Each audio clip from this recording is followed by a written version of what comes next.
bonsoir. Bienvenue à un nouveau volet de l'apéro de la bourse. Ce soir, on reçoit David. Le pseudo, c'est BLD. Bonsoir, David. Salut Denis, salut à tous. Tu es un peu le spécialiste crypto de la communauté. Donc, on a décidé de faire quelques petites vidéos un peu webinaires ou explicatives à l'introduction à la crypto. Et on commence par le début, donc par la blockchain.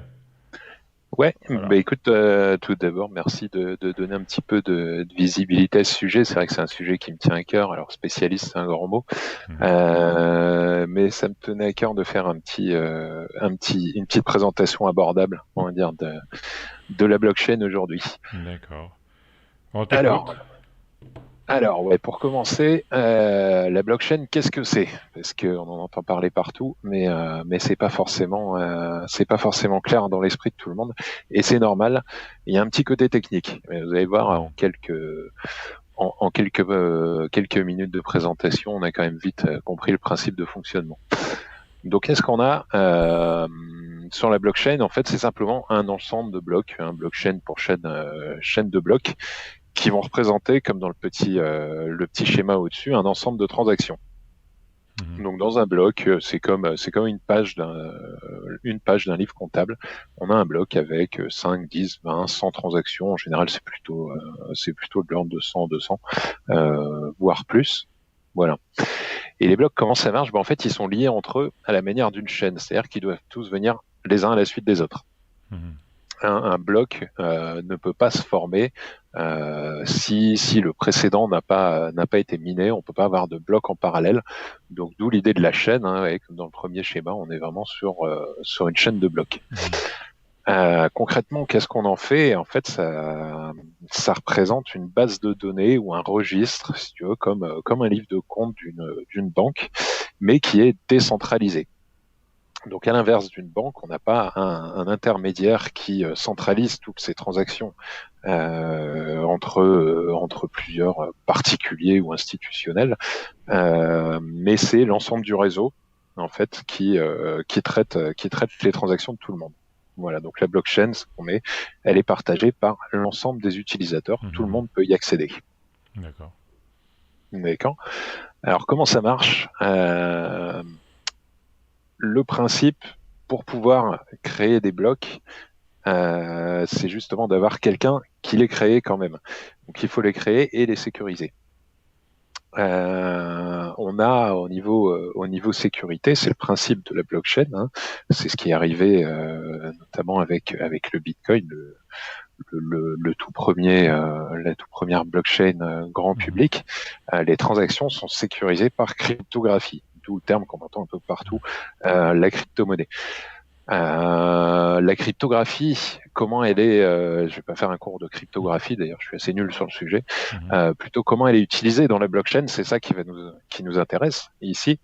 Et ben, le principe en fait, c'est que les mineurs vont former les blocs qu'on a vu juste avant en fournissant une preuve de travail. Donc c'est un calcul algorithmique en fait. Il a voilà le mineur, il a ce qu'on voit en gros ce qu'on voit ici là sur la photo de Mhm. droite, un rig de minage. Alors ça c'était les débuts de la blockchain. Maintenant c'est des fermes de minage entières, donc des bâtiments entiers dédiés au minage, remplis de cartes graphiques comme ça liées entre elles et qui font énormément de calculs. Et donc ça permet en fait de prouver qu'il y a eu un travail derrière, voilà, du mineur pour miner le bloc et donc de sécuriser toute la chaîne. Donc les mineurs, eux, ils sont en compétition les uns avec les autres, c'est-à-dire chacun cherche à miner le plus de blocs possible. Mhm. Pourquoi? Parce que les mineurs, en fait, ils sont récompensés par les frais de transaction principalement. Après, il y a aussi le protocole, mais ça veut dire qu'à chaque transaction, alors, contrairement à ce qu'on peut voir par contre avec des virements, par exemple, c'est pas avec une banque, on a quand même des frais de transaction qui peuvent être plus ou moins importants selon la blockchain, selon le moment. Ça, on va pas rentrer dans le détail. Mais donc les frais de transaction, c'est ce qui rémunère les Mhm. mineurs qui sont chargés en fait de miner les blocs. Et les mineurs, c'est des grosses institutions. Ça peut être toi et moi sur notre ordinateur, par exemple. Alors, ça peut être toi et moi. Au départ, c'était des gens comme toi et moi, d'ailleurs, parce qu'il n'y avait pas beaucoup de monde. Mhm. Maintenant, en fait, il y a des entreprises, même au départ des particuliers, qui se sont rendus compte que c'était tellement rentable. Alors d'abord, ils faisaient ça avec leur petite carte graphique, comme toi avec ton ordinateur, et puis ils sont passés sur ce système, tu vois, de minage, Mhm. à plusieurs cartes graphiques montées les unes à la suite des autres. Et avec, si tu veux, l'explosion du Bitcoin, on va dire en 2016-2017, surtout 2017, hein, c'est devenu tellement rentable qu'en fait, il y a des entreprises complètes qui se sont lancées là-dedans et qui ont créé ce qu'on appelle des fermes de minage. Mhm. Voilà, donc des bâtiments où tu as que ça, en gros, comme tu as dans les salles de serveurs dédiées au minage. Et pourquoi des cartes graphiques? Parce que normalement, ça a plutôt un CPU, non? Quand on fait un calcul, non? Ouais, sauf que pour ce type de calcul cryptographique, c'est les cartes graphiques qui sont les plus performantes. Voilà. Mhm. Alors, je suis pas un adepte du sujet, moi-même, j'ai jamais vraiment miné, donc je peux pas te dire où on en est là, vraiment Mhm. niveau techno, mais aux dernières nouvelles, voilà, ça reste les cartes graphiques. D'accord. Une dernière chose, les mineurs sont aussi quand même récompensés par le protocole lui-même, c'est-à-dire, tu sais que sur Bitcoin, on est limité à 21 millions de Bitcoins, mais tous les Bitcoins ne sont pas encore en circulation. Donc, il y a toute une partie des Bitcoins en fait qui sont comment dire donnés au fur et à mesure aux mineurs qui minent des Mhm. blocs. Et ça, en fait, ça se réduit de plus en plus la récompense. Donc, D'accord. voilà. Et le dernier principe à connaître, finalement, c'est que la blockchain, c'est pas souvent dit, mais la blockchain, en fait, elle ne connaît que ses transactions. Elle est déconnectée de tout ce qui se passe, on va dire, dans la vraie vie, sur le web, etc. La blockchain n'a pas accès à Internet. Mhm. C'est un système autonome. D'accord. Voilà. Le petit schéma ici, si tu veux, il expliquait lui juste comment ça se passe le processus pour passer une transaction, hein. Donc l'utilisateur, lui, il effectue sa transaction. Les transactions, elles sont regroupées dans des blocs, ce qu'on a vu juste avant, et c'est à ce moment-là qu'intervient le mineur qui lui, voilà, calcule et mine ce bloc pour ajouter ça à la suite, à la fin, on va dire, de la blockchain pour créer un nouveau bloc. Une fois le bloc créé, c'est seulement à ce moment-là que le receveur, là, le B, reçoit sa transaction. D'accord. Voilà. Ok. N'hésite pas, hein, Non, si non, c'est c'est pas bon. clair ou si ça va un peu vite. C'est le but, c'est que ça puisse être compris un petit peu par tout le monde. D'accord. Non, c'est bon. Alors, pour la suite, une petite revue des types de blockchain qu'on peut rencontrer. Alors, c'est pas exhaustif non plus, donc il faut pas s'attendre à ce que je donne quelque chose qui va rassasier les experts, on va dire, parce qu'il y en a un petit peu plus, mais les principales, ça va être quoi? Euh, Ça va être la première, comme des blockchains, on va dire, qui servent uniquement à la crypto-monnaie. C'est le cas du Bitcoin, hein, c'est la mère de toutes les crypto-monnaies, comme on l'appelle. Et elles, son seul but, ça va être de faire des échanges en fait de transactions de ces coins. Voilà. Mhm. La plupart du temps, c'est pas toujours vrai, mais quand même la plupart du temps, ces transactions sont bloquées en termes de jetons. Il y a un nombre de jetons maximum. Comme le Bitcoin, on en parle un peu partout. Tous ceux qui ont lu un petit peu sur le sujet savent, on est limité à 21 millions de Bitcoin au total. Mhm. Il pourra jamais y en avoir plus. Voilà, ça c'est le protocole qui le définit. C'est inscrit dans le code en dur de la blockchain et ça pourra jamais changer. D'où le fait d'avoir vu aussi sa valeur s'enflammer au fur et à mesure de sa rarification, quoi. Ce qui est rare et Mhm. cher. Il y en a de moins en moins qui sont disponibles pour récompenser les mineurs, donc mécaniquement ça a augmenté. D'accord. Voilà. Ce qui est apparu ensuite, et c'est là où on rentre pour moi dans le sujet le plus intéressant de la blockchain, sont les blockchains dites à smart contracts. Les smart contracts, enfin, ce type de blockchain plutôt, c'est quoi? C'est des blockchains qui, en plus d'échanger des coins, euh, permettent en fait d'exécuter du code de manière autonome via des smart contracts, des contrats intelligents. Donc, c'est-à-dire sur ta blockchain, on l'a vu, à part son propre protocole, elle connaît pas Internet, elle connaît pas et Bitcoin ne connaît pas un programme autre que le sien. Et ben, sur une blockchain comme Ethereum, tu vas pouvoir en fait programmer des contrats qui vont s'exécuter sur la blockchain. Donc, au lieu d'avoir un échange direct entre deux personnes, tu vas avoir un échange qui peut passer par un smart contract et qui va exécuter du code. On va le voir juste après, toutes les utilisations possibles que ça peut avoir. On donne l'exemple de l'Ethereum, la blockchain Ethereum. Donc, elle possède aussi son propre jeton, l'Ether. C'est le cas de la plupart des blockchains à smart contract. Ethereum, c'était la première. Pour moi, ça reste la plus innovante, là où il se passe le plus de choses. Et puis surtout, avoir son jeton, ça permet d'échanger. Alors pas seulement des coins, mais aussi l'exécution de ces contrats intelligents. Alors, les contrats intelligents, ce qu'il faut savoir, c'est que ça permet aussi la création de ce qu'on appelle des tokens. Les tokens, c'est des coins aussi, mais le fait de pouvoir programmer sur la blockchain, ça peut programmer aussi un nouveau coin.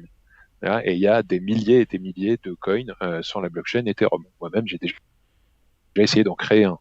C'est pour te dire, c'est simple comme tout. Enfin, pour peu que tu connaisses un tout petit peu de code.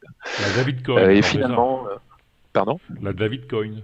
C'est ça, voilà, le BLD Coin qui a pas du tout décollé. Il a eu qu'une seule transaction, mais c'était fun à faire. Et le dernier type de blockchain, je l'ai mis en dernier, c'est un peu moins intéressant de mon point de vue en tout cas, qui est un peu moins dans l'esprit blockchain. Ça va être c'est les blockchains privées, pardon. C'est ce qui va servir aux crypto-monnaies centralisées. Alors il y a quand même un côté très intéressant, c'est les applications professionnelles. Voilà, on en présente un petit peu plus tard. Pour ce qui est les crypto-monnaies centralisées, voilà, moi j'aime pas trop ce monde-là, c'est pas très intéressant pour de la blockchain, mais la plus connue c'est la Ripple, c'est une des plus grosses en termes de market cap. Elle a aussi été assez controversée justement sur sa gouvernance beaucoup trop centralisée pour une blockchain. Alors, les applications de la blockchain, je vais essayer de faire vite, je sais pas depuis combien de temps on y est, mais D'accord, je voudrais pas non plus prendre le temps de tout le monde comme ça. Les principales applications, celle que connaît tout le monde, le trading de crypto-monnaies, c'est l'activité la plus répandue. Avec le trading sont apparus aussi les ICO. D'ailleurs, c'est un petit peu ce qui a provoqué la bulle des cryptos en 2017. C'était énormément d'ICO. Les ICO, c'est les Initial Coin Offerings, un peu l'équivalent des IPO en bourse. C'est une introduction, plus ou moins. Si ce n'est qu'avec la crypto, tu contrôles pas réellement le capital de la boîte, parce que si elle était seulement indexée sur une crypto-monnaie, ça serait pas viable pour elle vu la volatilité. Mais voilà, ça permet en fait à pas mal d'entreprises et de projets de se financer. On a vu le meilleur comme le pire, on va dire, avec les ICO. Donc, il y a eu de très beaux projets qui sont sortis, et il y a eu aussi beaucoup d'arnaques qui sont sorties où les gens se sont retrouvés avec zéro. Donc en trading de crypto-monnaie, on a, et on le verra sur une autre partie plus tard, mais les exchanges décentralisés qui gagnent du terrain en 2020. En fait, c'est ce qui permet de faire du trading de manière décentralisée, donc dans l'esprit blockchain, sans réel intermédiaire qui centralise tout ça. Le paiement en crypto-monnaie, donc ça se développe beaucoup, surtout avec l'arrivée, ils existaient depuis un moment, mais un développement plus important, on va dire, les dernières années des stablecoins. Les stablecoins, en fait, ça va régler le problème de la volatilité des crypto-monnaies en créant des actifs adossés à des monnaies fiduciaires comme le dollar, l'euro. Les plus connus, tu as le USDT, le Tether USD, qui réplique en fait le cours de l'euro. Attention avec celle-là, quand même, on a parfois des petites variations, mais son but c'est d'être toujours de l'euro, pardon, je dis une bêtise, du dollar. Son but c'est d'être toujours le plus proche du dollar. Donc, un USDT sera très proche de $1. Voilà. Faut savoir que ça représente plus de 21 milliards de market cap en 2020. Donc on a plus de 21 milliards de dollars de stablecoin Mhm. qui existent en ce moment. La DeFi, la fameuse DeFi dont tout le monde parle, c'est la finance décentralisée. Je mets, c'est la hype du moment. Tout le monde ne sait pas forcément ce que c'est, ce que ça englobe.